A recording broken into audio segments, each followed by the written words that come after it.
तो हमें एक उम्मीद की किरण नजर आ गई, कहीं ना कहीं कुछ है। डेवलपमेंट में प्रॉब्लम है, न्यूरोलॉजिकल प्रॉब्लम है, गट हेल्थ में प्रॉब्लम है, इम्यूनिटी प्रॉब्लम है, ठीक है, जेनेटिक प्रॉब्लम। मेरा जो बेबी है इसके जो ये है वेंट्रिकल्स है वो डायलेटेड है। कि जो बच्चे के है ब्रेन की चारों पार्ट्स बन गए हैं कि ना तो वो हमें कुछ बताते, फिर उन्होंने खुद से बोला 10th मंथ के बाद आप बाहर। दांत इतने खराब हो, इसको इन्फेक्शन होने लगा तो मुझे इसका अपर जो जाज है वो खाली करना। इन्होंने हमें बोला कि आप एक वीडियो बनाओ। Whole body was hypotonic.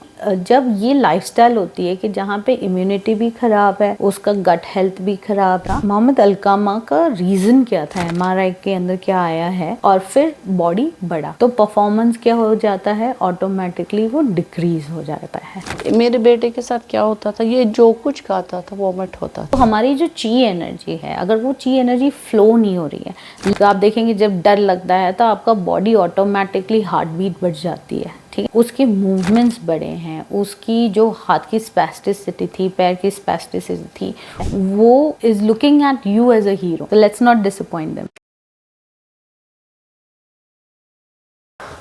मैं कश्मीर से हूँ, मेरा नाम तबस्सुम है। मेरा बेटा है ये अलकमा, मोहम्मद अलकमा। ये 5 इयर्स 5+ है। ये ड्यूरिंग प्रेगनेंसी 9th मंथ में मुझे पता चला कि मेरा जो बेबी है इसकी जो ये है वेंट्रिकल्स है वो डायलेटेड है। तो जब फिर डॉक्टर के पास हम गए, उन्होंने कहा कोई बात नहीं है, जन्म होने के बाद पता चलेगा कि बेबी कैसा है। तो फिर हम डॉक्टर के पास जाते थे 10th मंथ तक, तो हेड साइज इंक्रीज हो रहा था। तो डॉक्टर ने फिर सीटी स्कैन करवा के बोला कि आपके जो बच्चे के है ब्रेन की चारों पार्ट्स बन गए हैं।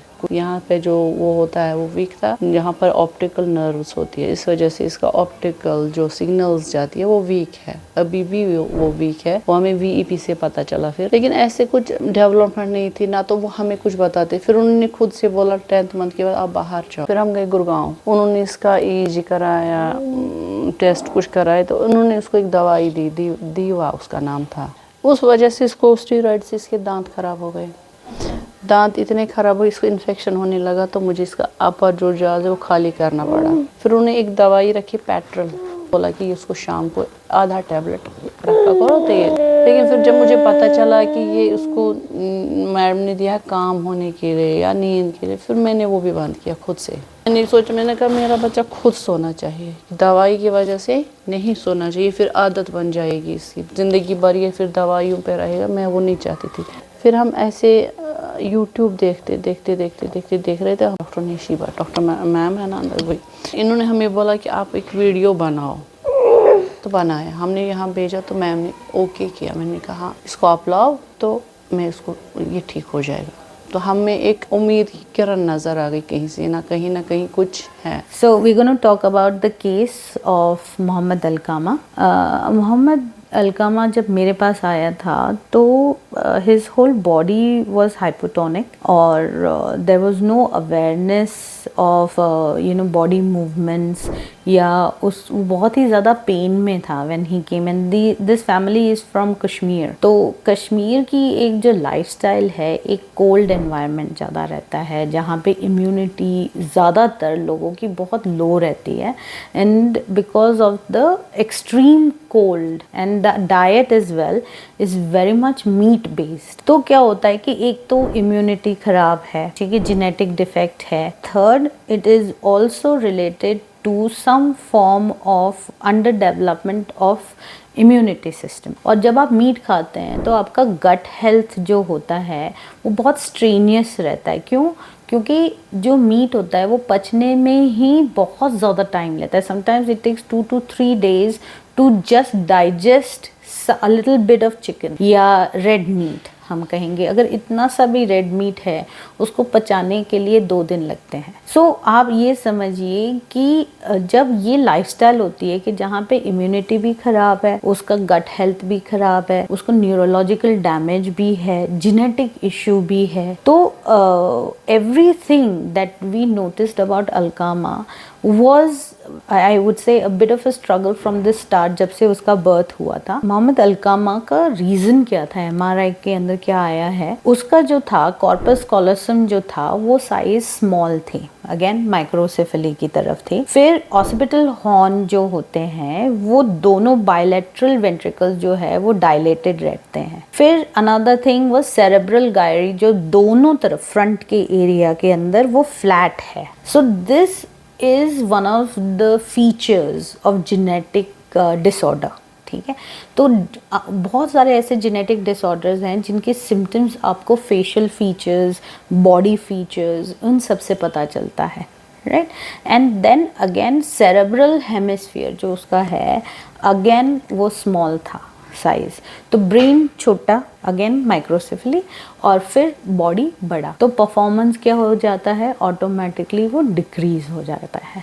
And that was happening with Mohammad Alqama. And secondly he was also getting seizures. तो ये एक चीज़ नहीं है जो ब्रेन को अफेक्ट कर रही है, डेवलपमेंट में प्रॉब्लम है, न्यूरोलॉजिकल प्रॉब्लम है, गट हेल्थ में प्रॉब्लम है, इम्यूनिटी प्रॉब्लम है, ठीक है, जेनेटिक प्रॉब्लम है। तो 5 तो मैं ऐसे ही गिन रही हूँ। ऊपर से जो आप बच्चों को ट्रॉमा होता है बचपन में ही, क्योंकि उनके ऊपर बहुत सारे एक्सपेरिमेंट किए जाते हैं, बहुत सारी दवाइयाँ उनको दी जाती है ताकि वो स्टेबलाइज हो जाए। अब आप सोचो वो बच्चे को कितने सारे टेस्ट करने पड़ते हैं, कितनी सारी वेटिंग करनी पड़ती है, कितनी सारी चीज़ें एक्सपेरिमेंट की जाती है, तो वो बॉडी के अंदर वो एनर्जी ब्लॉक हो जाती है अकॉर्डिंग टू ओरिएंटल मेडिसिन्स। तो हमारी जो ची एनर्जी है, अगर वो ची एनर्जी फ्लो नहीं हो रही है, लंग एनर्जी है, हार्ट एनर्जी है, अगर ये पूरी तरह फ्लो नहीं हो रही है, तो आप इमोशनली भी क्या हो गए, डिरेंज्ड हो गए। तो ऑल ऑफ दिस थिंग्स क्या करता है, फिर वो इमोशंस जब कम हो जाते हैं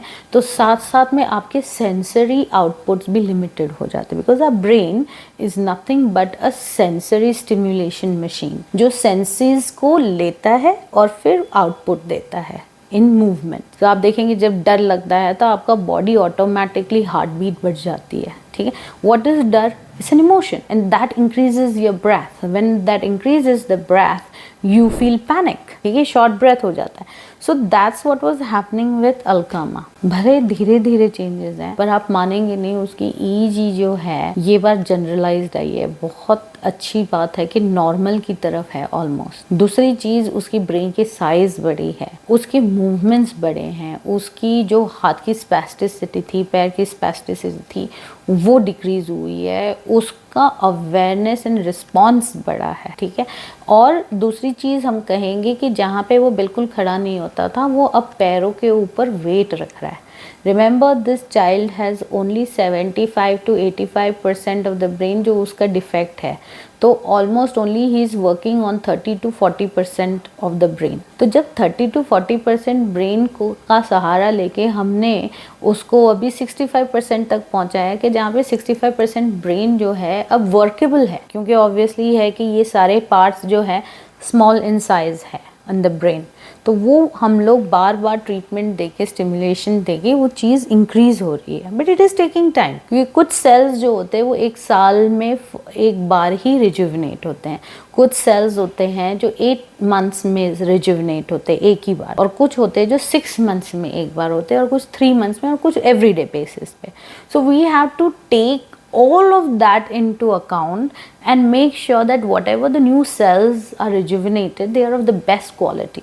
उसका एग्जाम्पल लेके ये ज़रूर आप सोचिएगा कि अगर उसकी मदर ने कुछ नहीं किया होता तो क्या आज जहाँ पे वो अलकामा है, क्या वो आज होता? So learn from the mother. कभी भी होप जो होता है वो छोड़ना नहीं है। क्यों? क्योंकि आपका बच्चा जो है वो is looking at you as a hero, तो लेट्स नॉट डिसअपॉइंट देम। मेरे बेटे के साथ क्या होता था, ये जो कुछ खाता था वॉमिट होता था, पूरा दिन में परेशान रहती थी, इस वजह से ये ग्रो भी नहीं करता था। इसका ये भी था, बहुत कम वेट कम था, सब कुछ था। फिर हम यहाँ आ गए, मैम ने इसका चेकअप किया, तो फिर मैम ने इसको स्टार्ट किया ट्रीटमेंट। मतलब फर्स्ट विज़िट में थोड़ा सा किया, सेकंड विज़िट में थोड़ा सा किया, और फर्स्ट विज़िट में मेरा एक सबसे ज़्यादा बहुत अच्छा इम्प्रूवमेंट ये रहा कि मेरे बेटे की वॉमिटिंग स्टॉप हो गई। ये मेरा बहुत बड़ा अचीवमेंट था यहाँ। मैम ने डाइट दिया, तो डाइट की वजह से वो हुआ। तो फिर सेकंड विज़िट में थोड़ा सा और हो गया, इसका फेस का स्ट्रक्चर भी, हेड का स्ट्रक्चर भी, मतलब सब कुछ ओवरऑल फिजिकल इसका ठीक होने लगा। और अब 3rd विजिट हमारा था नवंबर में, तो इसका ईयर ये हो गया था हेयरिंग टेस्ट, वो भी नॉर्मल आ गया 3rd विजिट में। वीपी तो अभी वीक ही है तो, लेकिन इस हेयरिंग का नॉर्मल आ गया। और थोड़ा सा ये हेड को भी कंट्रोल करता है, तो ऊपर वाले पे पूरा भरोसा है उठेगा। और डॉक्टर निशी मैम के पास ऊपर भी भरोसा है, करके दिखाएंगी। अभी मैं खुश हूँ और बहुत ज़्यादा खुश हो जाऊंगी तब जब ये चलने लगेगा।